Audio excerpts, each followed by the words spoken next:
Are you trying to navigate this crazy thing called life? Well, you're in the right place. Welcome to Unraveling with Rayne. This episode was brought to you by Plant Matters.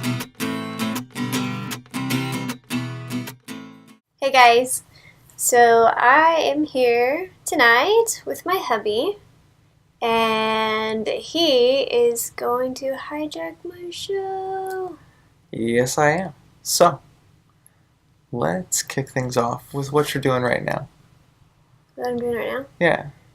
I'm sitting here with you right now. Oh, come on now. I mean, like right now you're in the midst of Unraveling with Rayne. You've got a blog that you're doing. You've got, tell me all the things that you're doing right now. Well, yeah, I mean, I am podcasting and blogging and trying to figure out life, I guess. That's what I'm doing right now. Yeah. I got a better handle on it now than I did before, I think. But I feel like as soon as I say things like that, then I find out I really just didn't know. Yeah. I had no idea there was, like, a next level. And that's kind of how it always goes, though. Now, on top of doing all of these things, you're also a mom and yes, a wife. Yes. How do you juggle all of these things? I mean, husbands out there want to know. Like, how can they allow their wives to do things like this too? Well, it's hard. It's hard because as moms, we always want to have control over everything. And we have a hard time delegating, especially when it comes to our kids. And, well, I experience that a lot. Like, I need to be right there with them all the time. But it's all about figuring out where the times are that fit with your family, that you can work on projects, that you are able to work on something for just you. And that's super, super important, especially as a mom. Yeah. Yeah. Well, that's awesome that you found that, though. I know it excites me that you found an outlet and something that you can do that you enjoy and that you have a passion for. Yeah, and honestly, making things like that happen, it just comes down to communication. Yeah. And you have to lean into your support system a little bit, which is okay. Yeah. So for a lot of moms out there who feel like they can't relinquish that control, it'll be okay. Just give a little. Just give a little. Yeah. Okay. Any other tips you can give? And there's probably dads out there that want to do podcasts too. Are there any other tips? I don't know that I have tips, really. It's just the things that work for you. You just have to make it a priority, I guess. Obviously, your family's a priority. You just have to make sure that you make yourself the priority so that way you can take care of your family. Yeah. Yeah, and having projects like that is part of that. So that's what I'm doing right now. I'm just kind of like being a mom and doing projects. Just being a mom? Yeah. No. I don't think there is such a thing. Moms wear a lot of hats. We do, but we do it. You absolutely do. I don't even know that we know how we do it. No, you just do it. We end up on the other side of things and we're like, wow, we did that. Yeah, and usually the husbands are like, oh, she did that. Can we be part of that too? Right? Are we part of that? Do we get some of that credit? No, we can't take that credit. No. Well, sometimes support system I mean, if we're included or somehow involved, but yeah. No, you moms do a lot of stuff. That's true. There are a lot of dads that do a lot of stuff too. Yeah, that's true. So, yeah, that's what I'm doing right now. So with being here, what now? Episode 21? Yeah. 22? 21? Yes, I think. I don't know.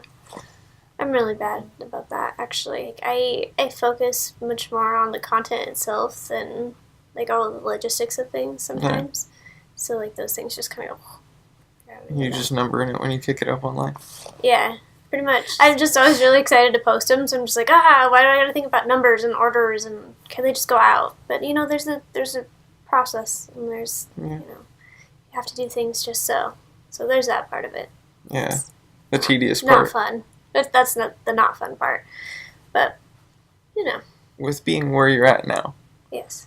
obviously a lot of things had to lead up to this point. Yeah. So let's go back a little ways and talk to how we got here. Well, how far back? Well, let's talk about. Well, let's go way back. Let's talk about little Rayne. Little Rayne. Tell me about little Rayne. She's very shy, very reserved, very much a tomboy, and yet somehow not. Sometimes, dance and cheer, and I don't know. I guess I kind of blended a lot of things, but given my choice of daily attire, it would probably be jeans and a t-shirt every single day. Yeah, a flannel. Right, or flannel, right. You wear a lot of flannels.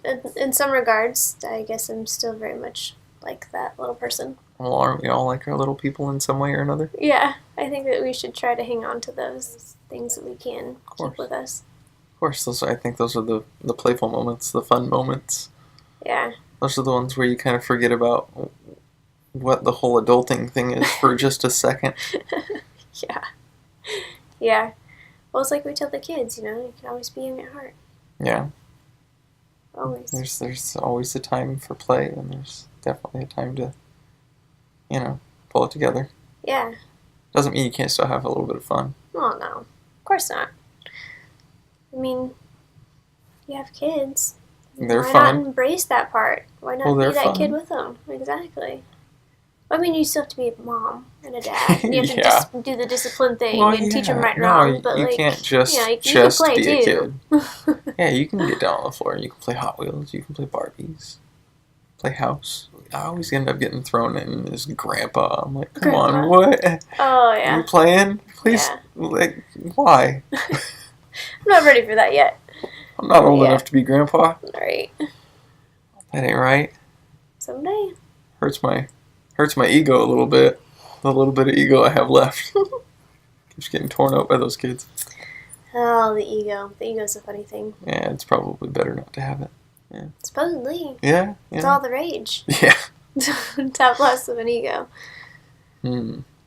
Well, to have let me no take that ego. back. It's not all the rage, but it should be. To have no ego would be very interesting.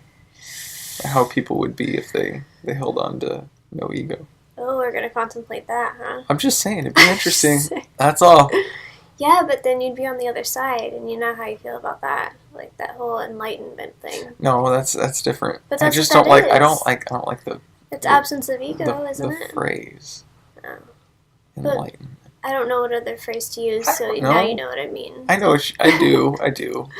But we're talking about you. Oh. So I mean, that's definitely a part of you right now. Yeah, I guess.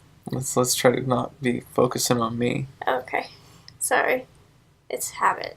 No, it's not. Really? You're a brat. Well, no, I do this all the time. I talk to people like this all the time. I'm usually the question asker. I know.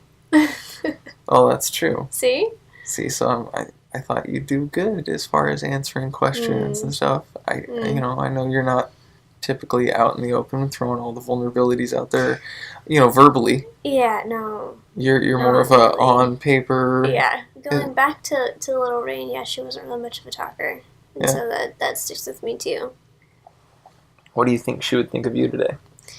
Would not recognize, wouldn't even think that we were the same person. Yeah. Yeah, not even. It's kind of crazy. Do you think she'd look up to who you are now? Oh, that's a, I know, it's a strange question. Would strange little question. you look up to big you?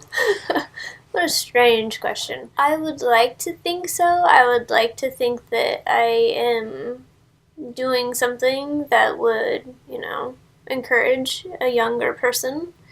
Whether or not I'm actually accomplishing that, who's to say? So I'm not sure. Yeah. I'm not sure. Yeah. You'd hope, though. I'd hope. I would like to believe that I would. I just don't know. You feel like you've steered your heart in the right direction. I'm trying. I'm really trying. Or at least the one that little Rayne would approve of. Yeah. Yeah, well, that's really what a big part of this is, Think about it. Just a big kid. Kind of. It's just, when you think about your younger self, you think about how you perceived the world, and it was kind of in a pure, unobscured view. You know what I mean? A lot less reality. Well, I wouldn't say less reality, but... Well, we just didn't know, about all the various not good things about the world, though. I mean, we knew a little bit. Yeah. But, now that you're an adult, it's like, oh, there's a lot of bad stuff. Well, it's easy to get caught in that, though. It's easy to get caught in that, well, the world is like this, so I have to be like this, and I might as well because, whatever, what difference can I make, or what can I do to change that? Yeah. So... The world gave up on me, why would I... But if you're constantly trying to be that person that a younger you would be proud of, there's no way you could do things that would be in a negative place. I don't know. Yeah. Makes sense. No, it makes sense. I didn't even actually think about that until you asked me that question. But seems right. Asking those tough questions. Right? That was a good one. I'll give you credit. I'll let you have it if you want to use it. Thank you. I might have to. No, it is a weird thing to think about, though. When we were talking yesterday, it was something that it put that thought in my mind. I thought it'd be a good question for tonight. Yeah. So that's little me in a nutshell. Well, I think. What did little you want to be? Did she? Well, obviously, she probably didn't want to be a podcaster or a blogger because I don't think she knew what those were. Those weren't things yet. Yeah. I always knew that I wanted to be a mom. From the time I was really super little, I knew at some point in my life I would be a mom. That was never not in the cards. Yeah. I never thought about how that would come about or when, or I always knew that I'd probably want to be settled or something. Right. And I would have kids and I'd be a mom. But I wanted to be so many things. Ambulance driver, nurse, but always a mom. Yeah. Yeah. Always came back to mom. Always. Suits you. Thanks. You wear all the hats that you wear. You wear them well. So. I dig being a mom, so I'm glad that I always had that sense. Well, me too. Thank you. Yeah, you're welcome. I'm going forward a little bit. Tell me a little bit about growing up and where you came from and. Yeah, I was a pretty good kid most of the time until I hit a rough streak when I was a teen, in my late teens, and I think a lot of us go through that. Some, not as much. Yeah, some, not all of us did all the things. Yeah, but most of us do, and I made a lot of poor decisions and put myself in a lot of places that I shouldn't have. Yeah. And it caused a lot of trouble for me, a lot. Yeah. Yeah. I wound up in a relationship that was very abusive, mentally, physically, emotionally. And that was kind of where, looking back, things really started to shift for the worse, but eventually for the better. Yeah. Right? Yeah. So yeah, then let's see, moved away. I moved away from my safety net, my small town, because I grew up in Burbank. And you feel pretty invincible when you grow up in a small town, because there's lots of people looking out for you, and everybody knows everybody, and so it's a very comfortable environment. Mm-hmm. So I moved away, and I moved to Silverdale, which is by Seattle, across the Sound, and it was not for me. Yeah. It was really not for me. I did not like the environment there at all. It was always just overcast and rainy and super depressing. Yeah. But some people dig it, and not I. That's cool. I'm with you though. They can live there. They can keep it. Right. It's a beautiful. It's a beautiful area. Yeah, I'll visit. And when it is nice there, though, man, it's really nice. So pretty. If you've got air conditioning. Yeah, right. Most people over there don't. I know. I remember I was working at Circuit City, and it was 90, or not 90, but 85 degrees. and everybody that came through there was just like, oh my god, it's so hot outside, and I'm just like, turn on your AC. Like, we don't have AC. Yeah. Yeah. I'm thinking 85. Like that's a good day in the summer in Tri-Cities. You know, it's not like the hottest day. No, you don't like. No, Tri-Cities it can eat that alive. Yeah. So it was. Yeah, it was not my scene. Me either. Not my place. However, that it did have its benefits. It did have its benefits. Yes, it definitely did. Yes, because we're here. Right, because we're here, and we actually met at Circuit City in Silverdale. Yeah, we were working together, so hey, bonus. Bonus. What a crazy little happenstance there. Right, and life progressed, and it did. And I ended up back here and pregnant and didn't know what the heck I was going to do. So, And then I wound up a little bit later back here and not pregnant. What? And, I wasn't pregnant. Oh. I thought you were. Sorry. Oh. I don't know. Yeah.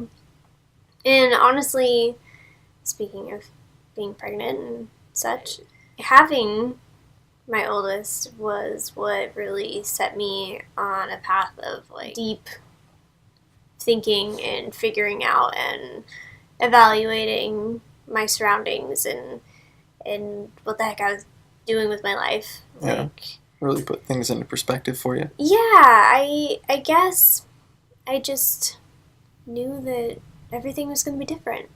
Everything was going to be different. It had to be different because now I was responsible for like this tiny human, and that feeling, like I remember that moment of just like, holy cow, this is a person. This is a person that I am responsible for. Look at this tiny frail little baby. Like, what? That is crazy. And you made it. Yeah. You made it. I did. You grew it, you hibernated it. Not hibernated it. Incubated it. Yeah. There you go. I know words. Right? Me too. But it was just such a surreal moment. It just whoa.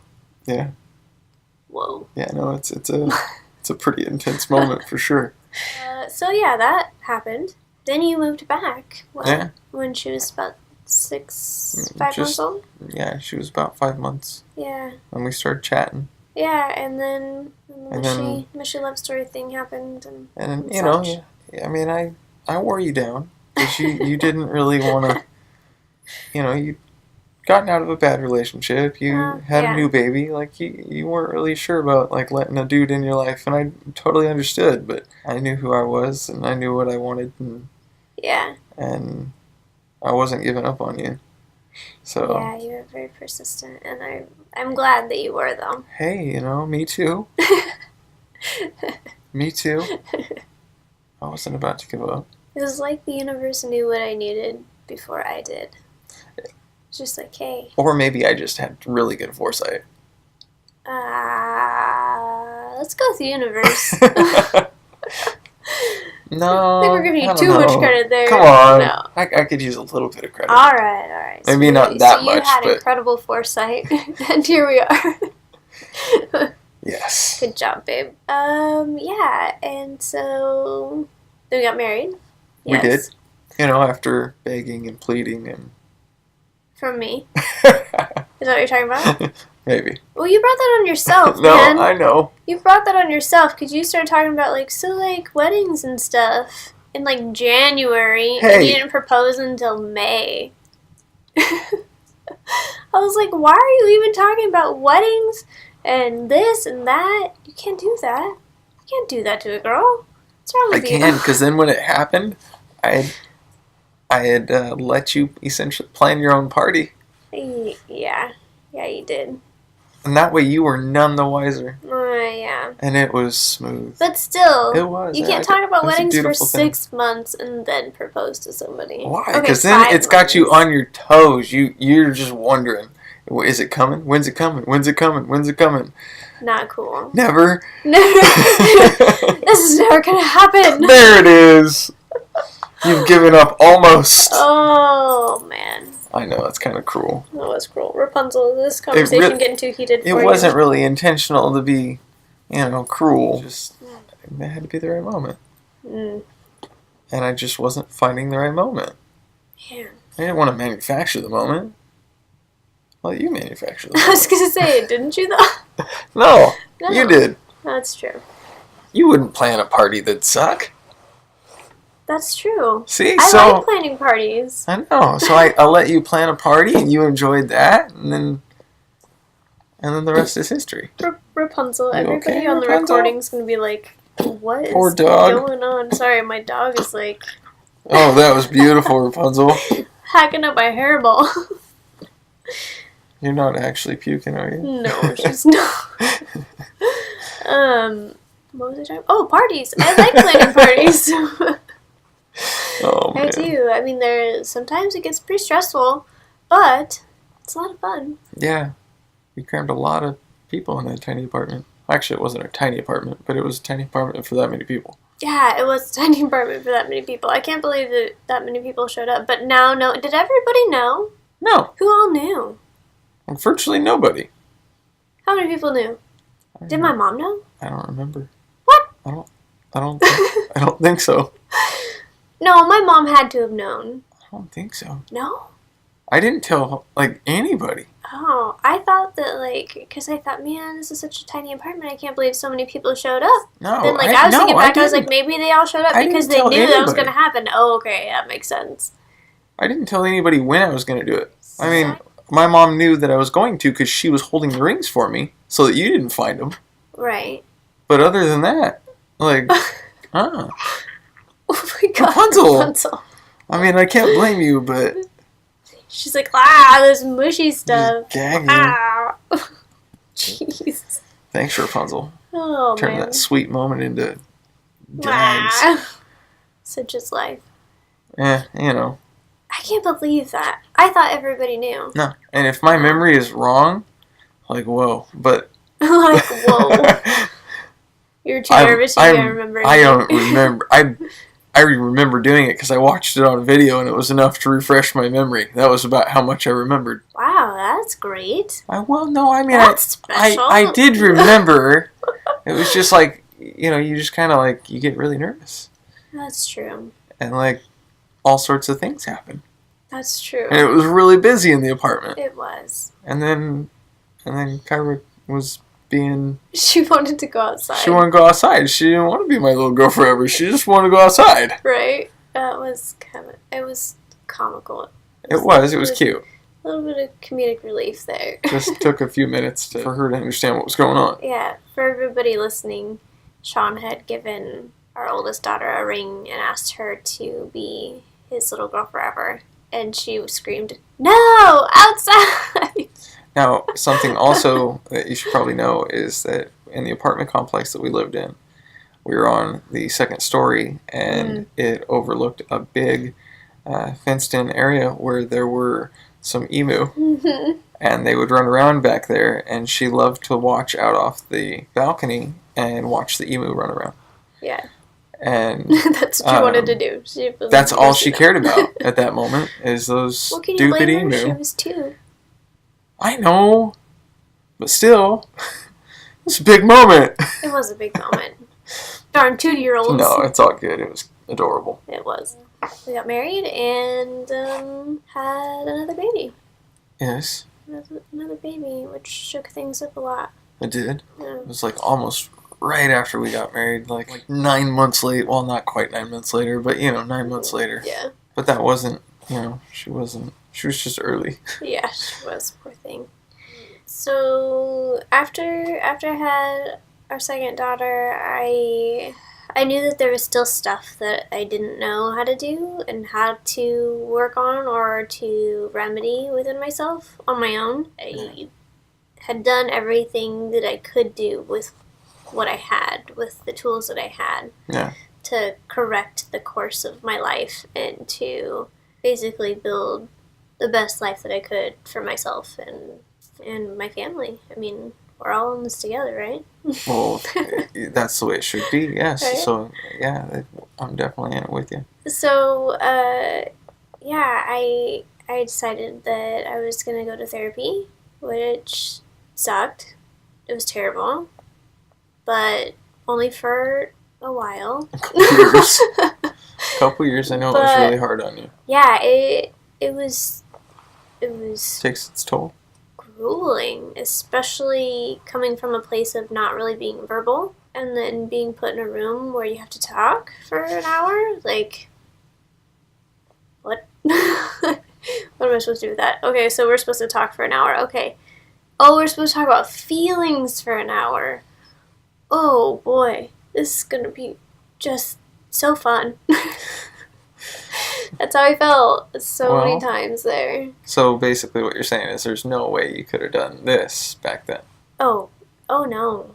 This would not have been even on my radar. And that was just, what, less than 8 years ago? Yeah, well, that's a lot of progress for. Oh, it's 6 years. You expect to accomplish a few things in 6 years. Yeah. Yeah. Yeah. Yeah, it sucked for a long time, but then it got better. And then it got a little more better, if that's how you say that. It doesn't matter. I'm not worried about, Oh, okay. Grammar. Okay.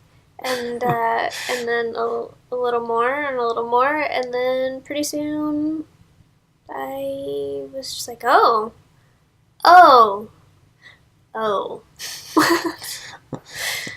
All those things I was unaware of that I wasn't dealing with. Right.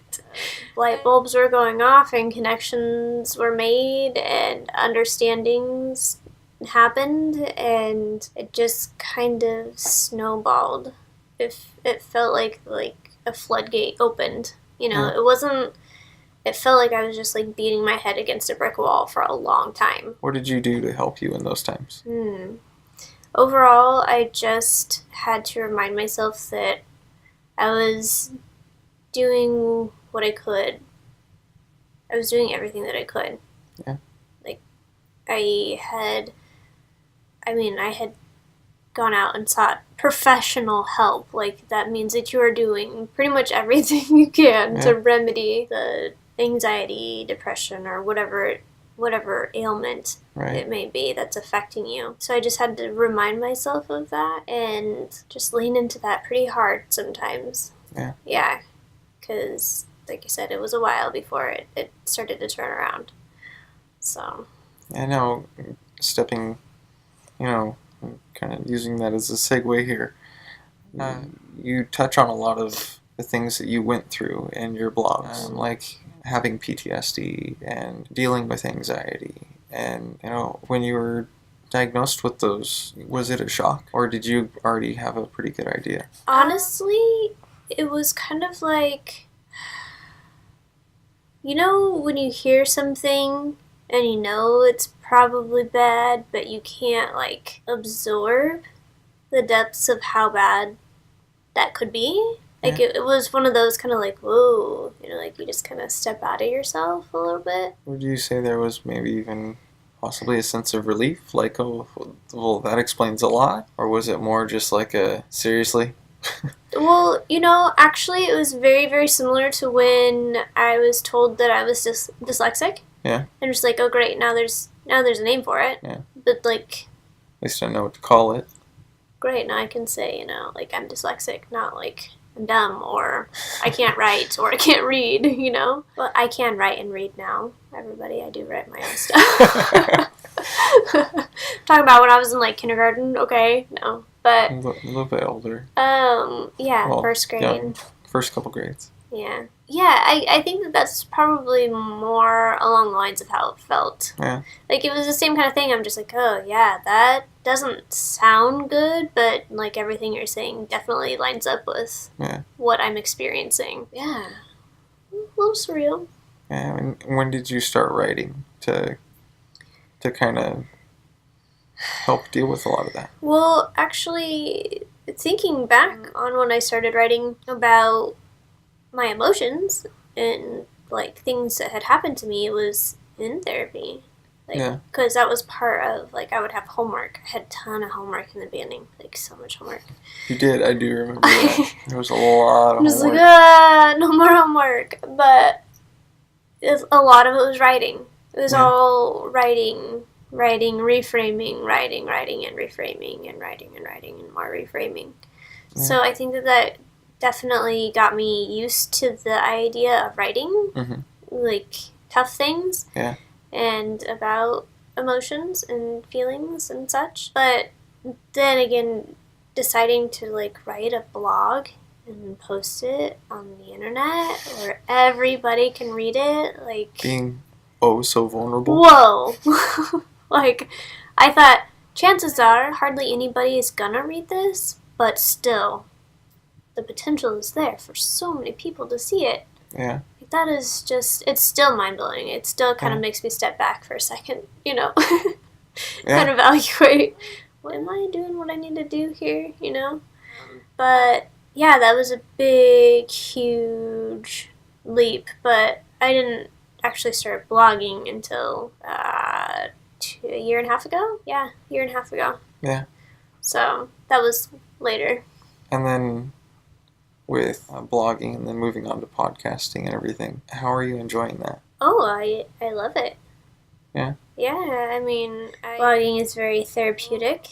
There's this weird thing that I do, and I do this to myself because I just want to know that I can do it sometimes, you know?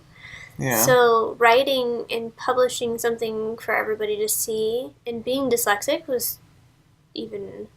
more so, like, like, I just, you know, you just worry, like, what if I'm way more illiterate than I thought I was? Oh, right? I definitely don't think that's the case. So, I mean, I love it. I do. It's a challenge. I like the fact that I get to share experiences in a way that forces my brain to work.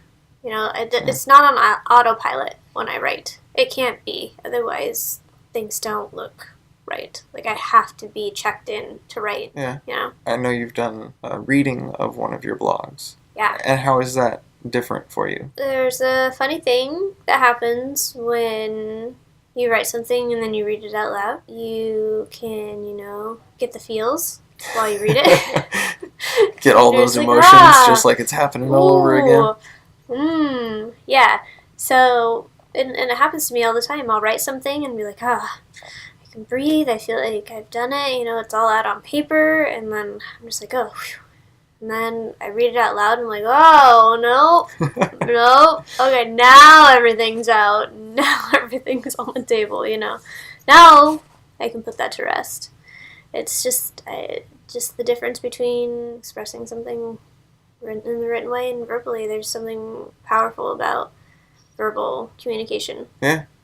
So I like being able, personally, I like hearing you speak your blogs as opposed to reading them. I love reading them. Yeah. But that's weird that you say that because I feel like I have a really strange cadence when I speak. Like, I don't feel like it's the but at best the same time, voice. the best way to hear where the inflection is supposed to be and the emotion in it is the person who wrote it. Like, they're going to give it the most of their soul that they can, like, because it's theirs. Right. It's their feelings, it's their everything. It's, well, we talked about that, how, like, audiobooks are way better when they are read by the author. Yeah. Yeah, I guess I could see it like that. So it's the same thing. That's I love listening to you read them as opposed to me. You are my husband. I know. So you're a little biased. But the funny thing is even when I read them in your voice. Do you? Yeah. So, I mean, but it still is a huge difference between me reading it in your voice and me hearing your voice. But you know me, I like watching your podcasts on YouTube, and I don't just sit and listen. I like to see. Yeah. I like all the emotion and the gestures and the behavior of the guests and you, and I like seeing the. It's fun. It is. It's fun, and it's fun to watch. I've contemplated a lot in the beginning, especially if I even wanted to do video, the video aspect of it, and just audio. But I think it suits the podcast to have the video as well. I do too. So it gives another layer. Yes, it does. If people want it, Yeah, and it's there's definitely people that like to just sit and listen. Yeah. And then you've got your people like me that we would much rather be glued to a screen rather than earbuds. That's not me. Oh man. I hate earbuds. Well, they make my ears hurt. But my headphones. Yeah, but then I tune out the world. I do not fall trap to that at all. Yes, you do. You tune out the world. It's like, oh, hey, you're here? Oh, hi. Hi, hon. Honey, I've been here for 45 minutes. Yeah. It's not that bad. No, it may not be 45 minutes, but 35, 39, somewhere in there. Sure. There's some good stuff to listen to out there. There absolutely is. There's a lot of good stuff out there. No. So.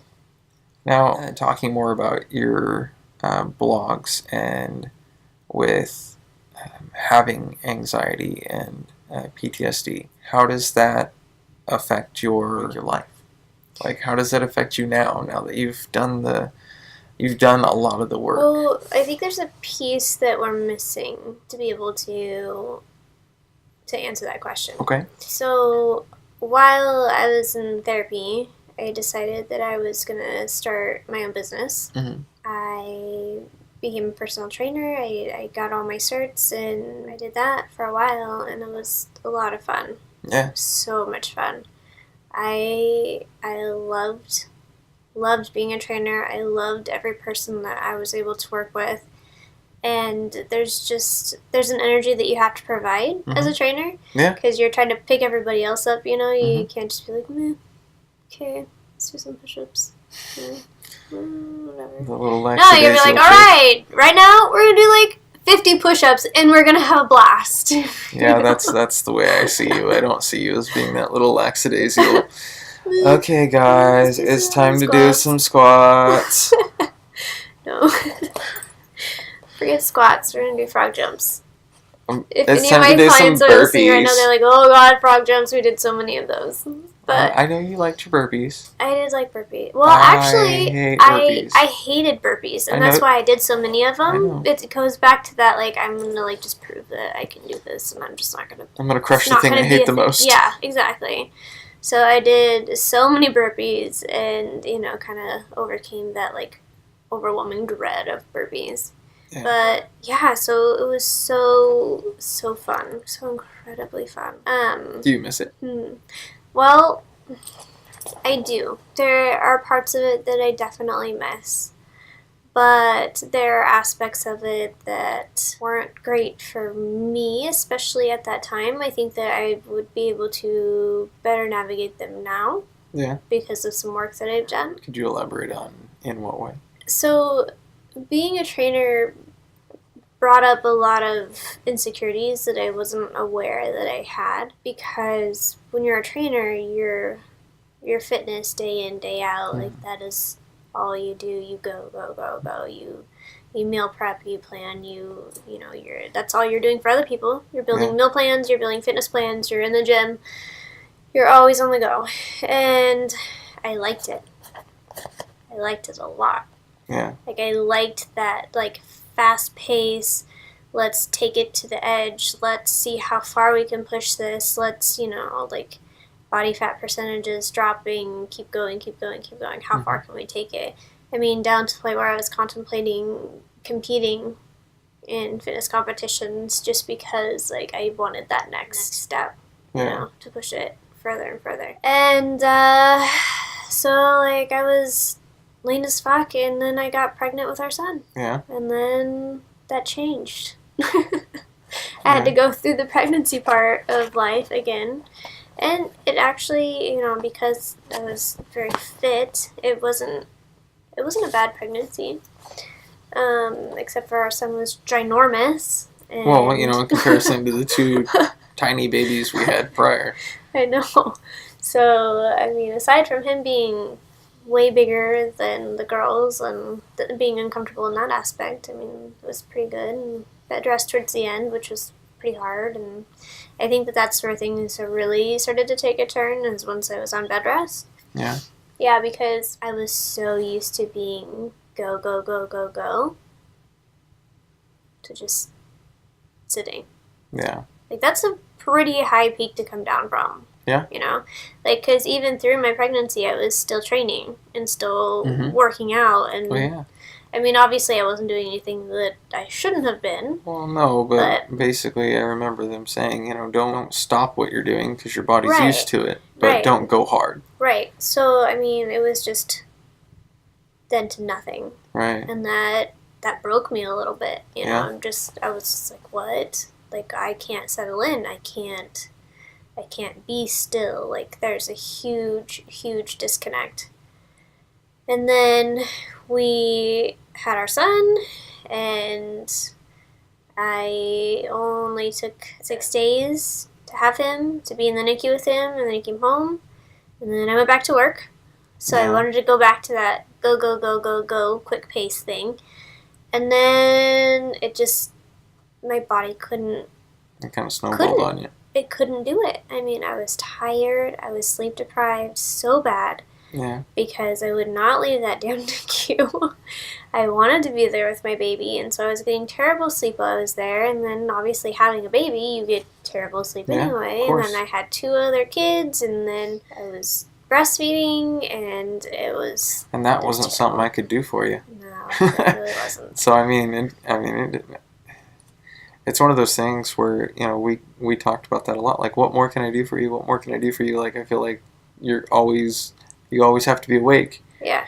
Well, you do, especially when you've got a preemie, because they need to eat, like, I swear you're feeding them every hour and a half, because even though they say go, like, 2 hours, they'll start to stir a little bit before that 2-hour mark, and it's just, especially when you have a boy like we did. Oh my gosh, yes. That kid. Oh, he was hungry. He still is hungry all the time. Stop eating to eat. He is such an eater. And so I think, and that's what really led me into stepping away from training. Yeah. Because I knew that there was something that just wasn't adding up. A transition shouldn't be quite like that. Like, transitions are always hard. You know what I mean? When we're going from one. Exactly. It was like the bottom had fallen out again, and I had to claw my way out. I was just like, whoa, that was crazy. So, yeah, then there were a few more therapy sessions where I was just like, I don't want to go. Oh, you mean See, I told you, they creep back in there. When you're asking me, do I really have to go? Yeah, honey, I'm not going to tell you have to, but, if you feel like you should go, you should probably go. Yeah. So, I started blogging. I started journaling a lot, and I loved blogging. I love blogging now. I needed something to add to that. Yeah. I felt like that was only part of the puzzle. Yeah. Like I said, coming from a small town, growing up, and having that sense of community, settling in here in Kennewick it sounds strange, but it was hard for me. Yeah. Like, I was used to just knowing everybody and knowing all the teachers in the school system and, who is the, such and such down at the firehouse. You know everybody. Right? And so deciding to live here and settling in here, and I was always super involved in the town there. And so I felt like it was finally sinking in that, I'm putting down roots now. That really freaked me out. Like, you think that it would have hit you, like, before you're 3 kids in, but I don't know. It was just not sinking in. Like, I didn't. Anyway. So. Anyway. That was crazy. Everybody has their realization moment. Yeah. It just when it really hits you, it's different for everybody. Right.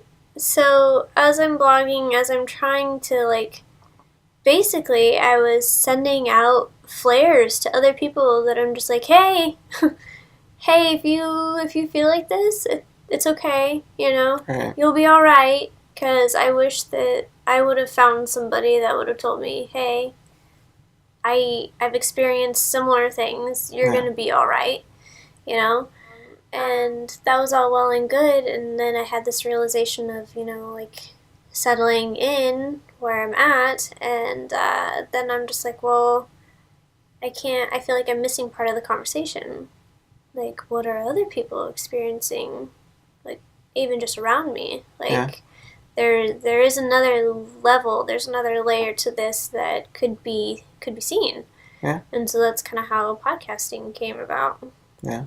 Yeah. And adding that video element. And Yeah. all the little pieces. Yeah. So. And here we are. Now with, you know, being here. And let's see, we've started off with little you. And we've worked our way forward. That leaves the future. Like, what is all this doing? What are you doing? What's happening? What are all the happenings? Well, speaking to the future is a little bit more complex because lately I've taken the approach of trying to be very present in every moment, which means that I spend less time dwelling on the future. However, you know, we all have plans. We all do things. We all, you know, have thoughts, and we want to act on them, I guess. Yeah. That's the right way to put it. So yeah, I don't know. I've got a lot of things that I would like to do, and a lot of things that I'm working on. With writing, I'm working on a couple books. One is going to be loosely based on my experiences. Well, maybe not loosely. Well, I'm not really sure exactly how that's gonna look, but it'll. What's it look like so far? Yeah, so far it does, you know, look very similar to things I've experienced. And then the other one, it will be a children's series of books where they follow a character who learns about her mind and body and their connection and how they work and things in that nature. Then there'd be a standalone that I would really like to write, and it's kind of a story that started with our oldest and then her grandma. And now all three of the kids have experienced this particular moment. So it should be pretty cute. Yeah. I think it'll turn out good. Yeah. Yeah. I think, you know, I've seen a lot of the things that you work on. I don't have a doubt that it'll be good. Yeah. Yeah. It'll be fun anyway. It will definitely be fun, and it'll be a whole other adventure. Yes. And just another road to travel on the journey. Yes. And this has definitely been a journey for you. Oh yeah, everything's a journey. You just kind of step off of one and into the next, right? Yeah. Now, I know you were also considering doing wanting to and wanting to see if you can try to do some sort of event. Yeah, I've been throwing around the idea of putting together an event that would raise funds for a local group or a local charity of some kind. I'm not really exactly sure yet exactly which group or anything like that. I want to be able to just help give back to our community and to bring everybody that I know really wants to also together to do something like that, and hopefully be able to speak with people who have done things like this before, these charity events, and see if I can figure out how to start a nonprofit of our own. Yeah.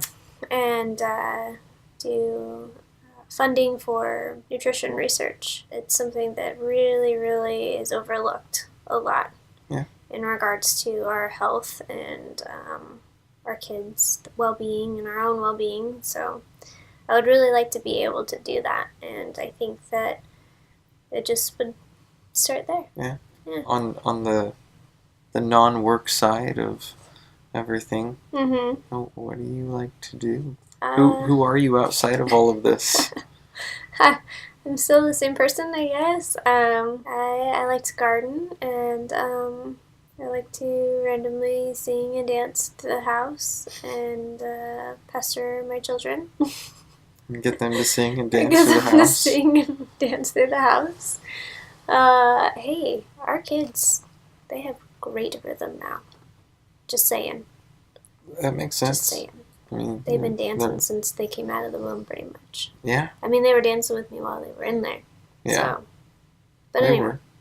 yeah, I'll take credit for that all day. Okay. Okay. I don't know. I'm a pretty shy person, honestly. You shy? Like social settings.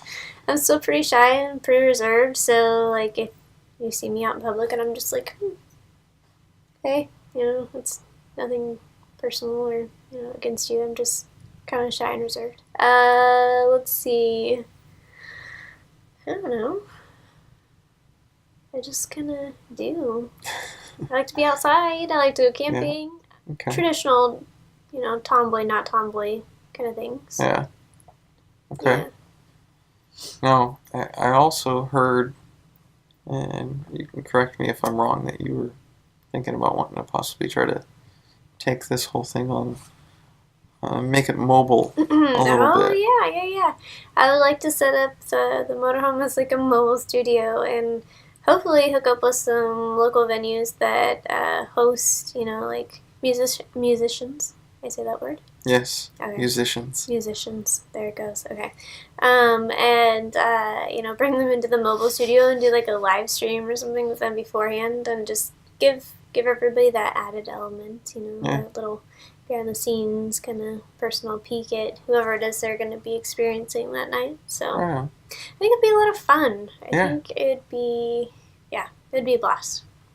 I agree. It'd be different. I think it'd be that cool. Little bit of fast pace that, I seem to crave, but, not so much that it's going to make me go crazy or anything. Yeah. It doesn't have to be like, every weekend, I guess. It can be like 1 weekend a month. 1 weekend a month. It's just your reserves job.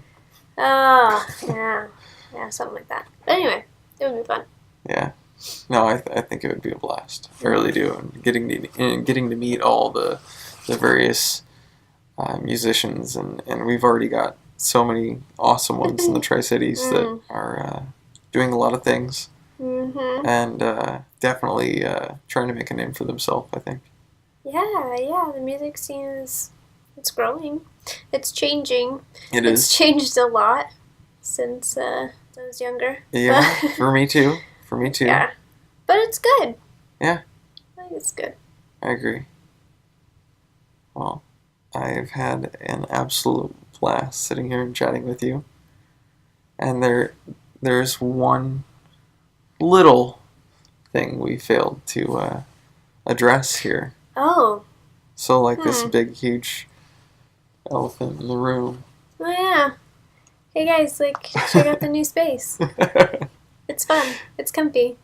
It's got a couch. Couch. Yeah, I always wanted a couch. You can high five real close on the couch. Oh, and you can miss high fives. There you go. You can fail at a high five from like 2 feet away. Not even 2 feet. Rapunzel's like, what is wrong with you guys?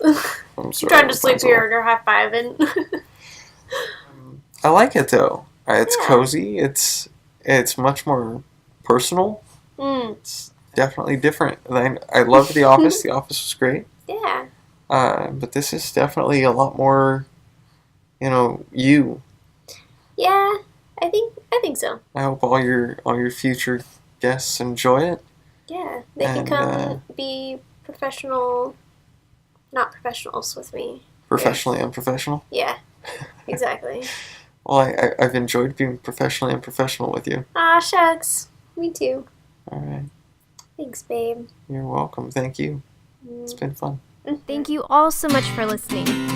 If you would like to help support Unraveling with Rayne, go to patreon.com/unravelingwithrayne. When you become a patron, you receive bonus content such as behind-the-scenes footage, along with other special content that you won't be able to find anywhere else. Music for Unraveling with Rayne was provided by Barefoot Randy. Studio space was provided by Moody Logic.